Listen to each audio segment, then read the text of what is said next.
On December 17th, Chilean voters rejected a new conservative constitution in a nationwide plebiscite. The neoliberal and authoritarian constitution, adopted in 1980 during the military dictatorship of Augusto Pinochet, will now remain in place. In late 2019, Chile was rocked by massive anti-neoliberal and anti-inequality demonstrations. As a response, the political establishment proposed a change of constitution to quell the protests. Last September, an overwhelming majority rejected a progressive constitution that would have made sweeping changes to Chile's judicial and political systems. To talk about all this, I spoke to Marcela Vera, economist at the University of Chile and researcher at the University of Santiago. I began by asking about her take on the outcome of the plebiscite.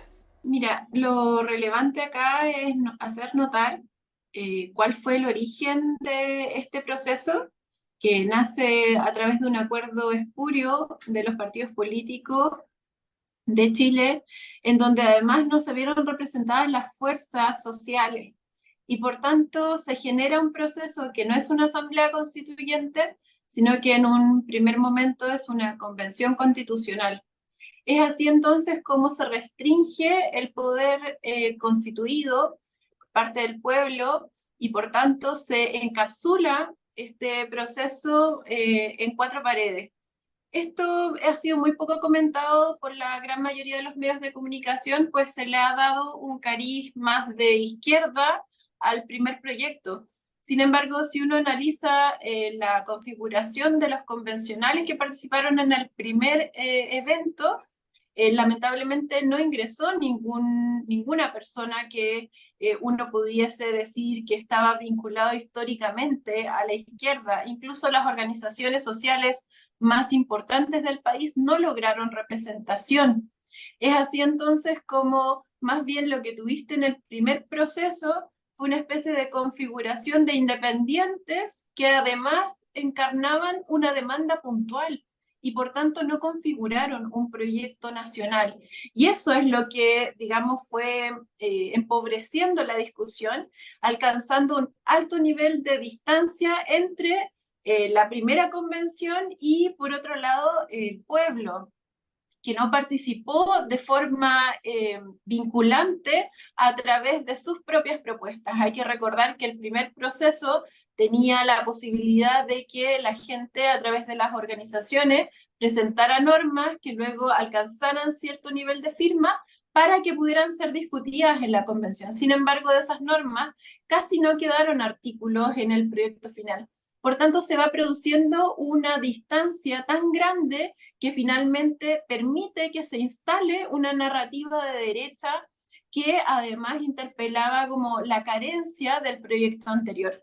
Ese primer proyecto era mejor, pese a todo lo que te estoy comentando, que el segundo proyecto. El segundo proyecto fue mucho más restringido, ya los independientes no pudieron ingresar, pero al mismo tiempo se repartió, digamos, en ciertas cuotas a través de un primer organismo que era una comisión experta que después delegó en finalmente un conjunto de consejeros elegidos por votación universal, pero que sin embargo, frente al descontento de la ciudadanía por lo que estaba ocurriendo con el gobierno, la ciudadanía termina votando a un sector de ultraderecha que era entrante en la política.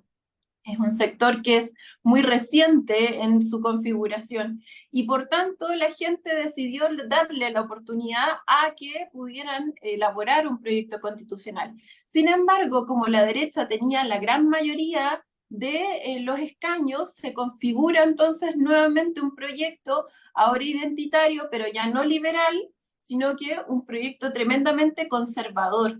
Y este proyecto conservador lo que hizo fue generar un conjunto de argumentos, de artículos que produjeron una profundización del neoliberalismo en Chile. Hay que recordarle a los auditores que no hay ningún otro país en el mundo en que se haya implementado el neoliberalismo de manera tan radical como lo ha sido en mi país. Y eso ha generado un modelo tremendamente privatizador. Ese modelo privatizador ha alcanzado todas las dimensiones que usted se imagine, desde el agua hasta los bienes naturales estratégicos como el más importante que nosotros tenemos, que es el cobre. Pero sin embargo, en este proyecto lograban privatizar aún más cosas. Es decir, ya no iba a haber un sistema público y privado, sino que además el Estado iba a tener que financiar a los privados para que pudieran lucrar. O sea, un nivel, digamos, de profundización muy radical del modelo privatizador. Ante ello, la gente dijo que no. Y yo creo que eso es una lectura que hay que hacer de manera muy rigurosa. La gente votó en contra del sistema.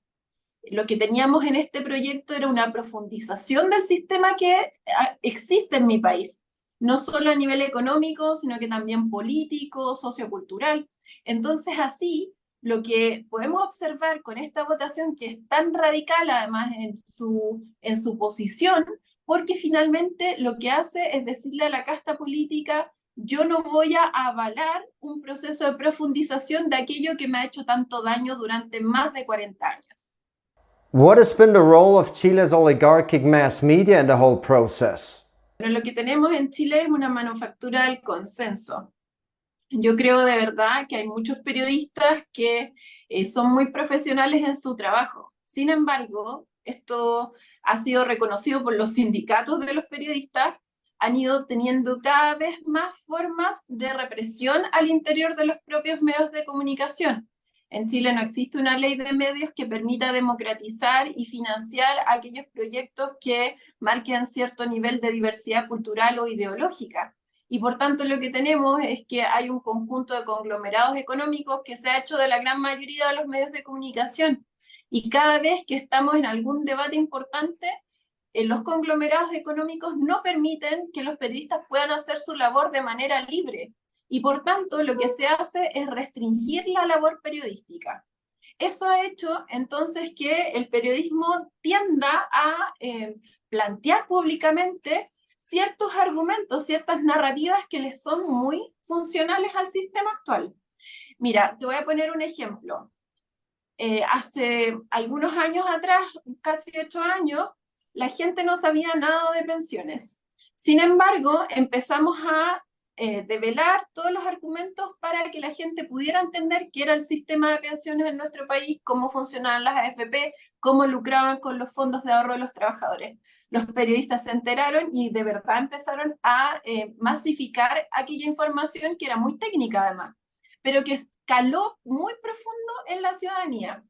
Y eso permitió que la gente se pudiera dar cuenta que a través de un sistema que debiese ser de garantías sociales, se estaba generando un proceso de acumulación de capital para el beneficio de muy pocos. Es así entonces como el mundo periodístico permitió que esa información llegara a la gente, a cualquier ciudadano. Sin embargo, luego los medios de comunicación restringieron cada vez más esa labor. Y lo que tuvimos fue un viraje completamente radical de la narrativa que uno puede encontrar en los medios de comunicación respecto de las AFP, instalando entonces que la gente tiene libertad de elegir entre un sistema y otro, cuando en realidad nosotros no tenemos otro sistema que no sea privado en este instante funcionando en la gran mayoría, digamos, de los pensionados de nuestro país y afiliados. Y por otro lado, la gente en realidad tampoco puede elegir en qué se va a invertir. Entonces, es una narrativa que es falsa, que plantea la importancia de la libertad, pero que sin embargo eso no se condice con la realidad. Es solo una construcción discursiva. Y es lamentable porque finalmente lo que tenemos es pensiones cada vez más bajas, rentabilidades cada vez más bajas del sistema, y por otro lado se ha postergado la posibilidad de transformar la estructura completa del sistema de pensiones. Eso se ha producido fundamentalmente porque se ha financiado toda una especie de campaña comunicacional a través de los medios de comunicación, que ha impedido entonces que nuevamente se instale con fuerza la necesidad de transformar el sistema de pensiones en Chile.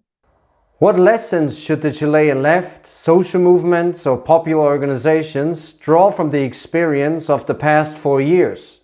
Bueno, son dos momentos distintos a mi modo de ver. Yo creo que estamos en un proceso muy interesante en términos de que se nos abre una ventana de posibilidades frente a las votaciones que hemos tenido en los últimos años. Es así entonces como la gente decide tomar una posición antisistémica finalmente, porque no se conforma con lo que les están entregando, pero al mismo tiempo logra superar esta como ánimo de cansancio y decir, yo no te voy a aprobar esto solo por el hecho de que esté cansado de lo que estás haciendo. Y eso también es súper importante como poder visibilizarlo, porque la narrativa que se está construyendo es que la gente está cansada. Si la gente está cansada hubiese aprobado, pero en cambio rechazó. Y por tanto es relevante darse cuenta que existe un nuevo impulso social que permite entonces instalar una reflexión distinta. Dicho esto, entonces, yo creo que es muy importante dos cuestiones.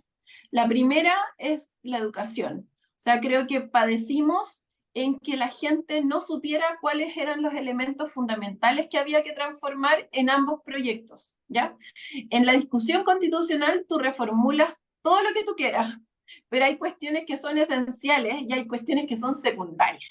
Y esa distinción no estuvo clara, no había, digamos, una mirada de clase o incluso una mirada respecto de cómo hoy día la geopolítica del mundo está tomando ciertas decisiones sobre los países subdesarrollados. Por tanto, el proceso de educación tiene que ser mucho más intenso que los esfuerzos que se han hecho hasta ahora.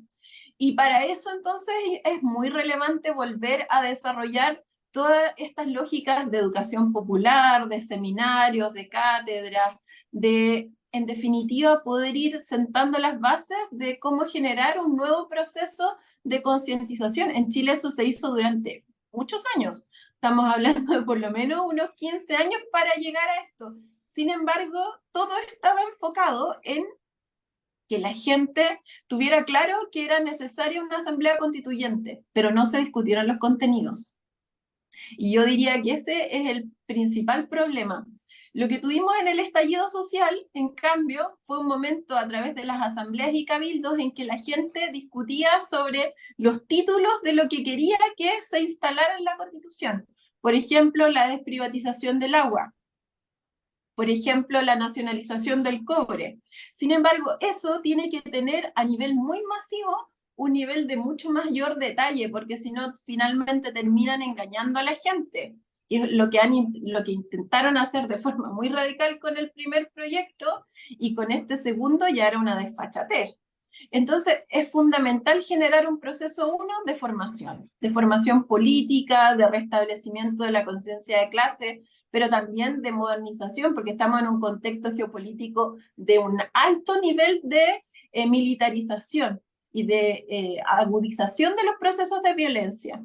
Por tanto, ese escenario, digamos, hay que considerarlo.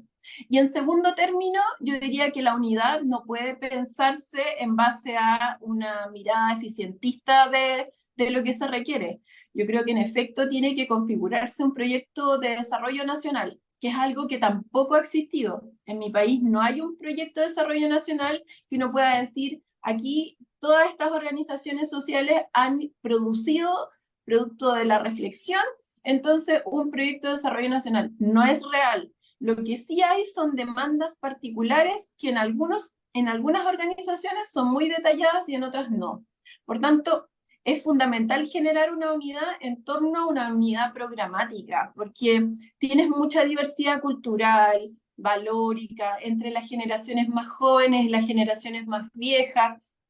Hay un conjunto de experiencias que los jóvenes no han logrado, digamos, recibir de las generaciones con más años, y por tanto hay ciertas debilidades organizativas muy importantes que hay que resolver. Entonces, de tu primera parte de la pregunta, creo que esos son los dos elementos fundamentales.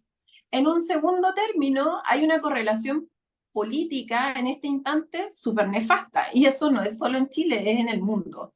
Se derechizó el mundo posterior a la pandemia porque la gente prefirió tener ciertos niveles de lo que se llama certeza, que al final de cuentas termina siendo una vulneración de sus propios derechos. Porque esa es la realidad, digamos. Eso es una certeza jurídica en favor del 1% más rico. En nuestro país es el 0,01% más rico, en favor de ellos. No es en favor esa certeza de la gente. Sin embargo, las personas ven la palabra certeza y dicen, uy, eso es lo que a mí me falta, yo necesito seguridad, necesito estar tranquilo, y por tanto, entonces se derechiza mucho la discusión pública a nivel global. Y eso es muy peligroso, yo creo. Yo soy de la idea de que siempre los espacios políticos deberían centrarse en procesos de humanización, de interrelación con los ecosistemas, porque si no, en realidad se deja de dar soporte a la vida misma. Y eso es muy grave.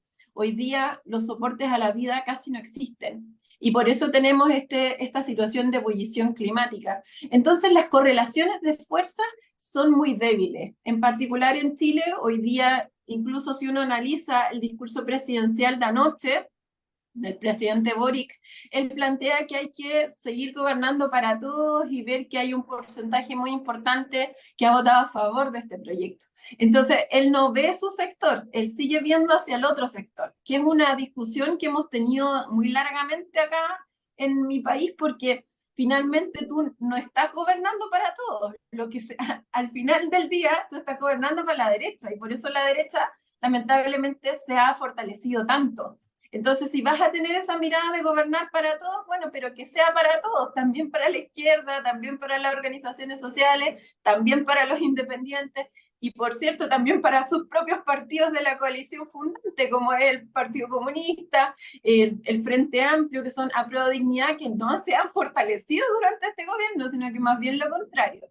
Entonces, muy importante como poner realmente el discurso que sea coherente con esa práctica política, porque lo que tenemos hoy día es un cierre institucional, lo han dicho los distintos partidos, fue un acuerdo entre estrategia de campaña y una sin salida, finalmente, que han otorgado los partidos políticos que han dirigido este proceso desde el acuerdo en adelante, y que por tanto, ya que no le ofrecieron una salida política al país, entonces cierran este proceso.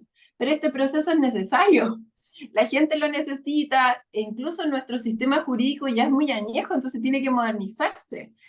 Y por tanto es algo que va a estar siempre digamos, en la ciudadanía como demanda.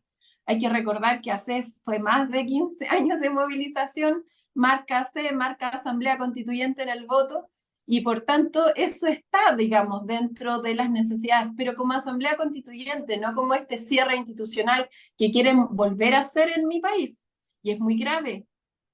Yo puedo entender que sea una estrategia política, pero tiene que quedar muy claro que es en estos 2 años y no en el proceso siguiente, porque no queremos la constitución pinochetista. Ya votamos en contra de esa constitución. En la votación de octubre del año 2020 se vota en contra de esa constitución y en efecto se alcanza una posición muy importante en contra de ese proyecto, más del 60%. Por tanto, hay que recordar ese hecho porque eso nos permite decir con certeza que la gente no quiere seguir regida bajo la constitución dictatorial. La narrativa, como tú has podido observar, es súper como ambigua, porque en el fondo quieren que la gente pierda la memoria respecto a una votación que ocurrió. Y esa votación ocurrió, se le preguntó a la gente si quería una nueva constitución y la gente dijo que sí. Por tanto, es fundamental que esa correlación de fuerzas se vaya, ¿cómo decirlo?, permeando con una fuerza social que irrumpa nuevamente en mi país. Yo tengo la certeza de que eso va a ocurrir porque las condiciones no han mejorado en nada, en absolutamente nada. Si uno analiza, yo me dedico a hacer análisis de coyuntura, por tanto veo todos los indicadores todos los días y no hay ningún nivel de mejora en las condiciones que padece Chile y que ya estaban de manera muy precaria producto de la privatización. O sea, quien tiene dinero, pues logra satisfacer sus necesidades, pero la gran mayoría gana un sueldo que no le permite vivir, solo se endeuda. Y eso va a alcanzar un nuevo momento, no en tantos años, de transformación social. That's all for today. Special thanks to Marcela Vera for the interview, and thanks to you for tuning in and supporting the channel. Don't forget to subscribe. I'll see you next time.